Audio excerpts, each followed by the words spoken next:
Magandang oras sa ating lahat guys. Ito yung ating barya ngayon guys na nagkakahalaga ng 30,750 pesos. Tapusin ang video guys para malaman natin ang tungkol sa baryang ito guys ng Australia. The standard 1984 Australian 50 cent coins are not made of silver.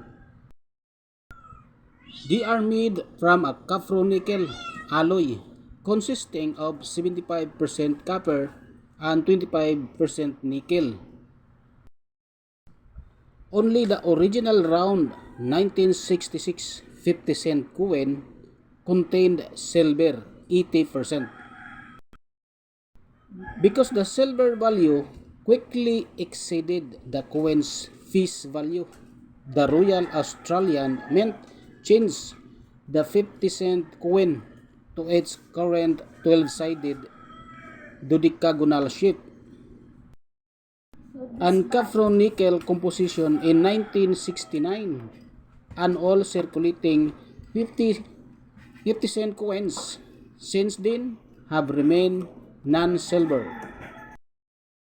The only exception will be if you have a special collector's proof edition from 1984 which minted in 0.925 fine silver. But these are packaged specifically for collectors.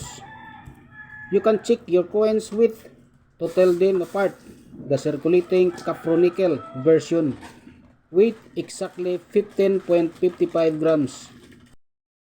The only Australian 50 cent coin with silver composition was minted in 1966. Known as the round 50 cent, it features the queen on the obverse and the coat of arms on the reverse,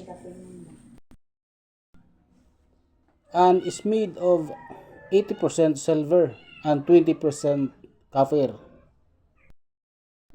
Because the silver value quickly exceeded the coin's face value, production staff in 1968, all circulating Australian 50 cent coins minted in 1969 are 12-sided and made of alloy consisting of 75% copper and 25% nickel, containing no silver at all.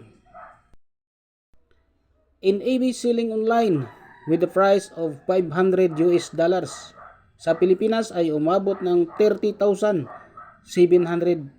pesos. Huwag kalimutan mag-like, comment, share and subscribe. God bless sa ating lahat.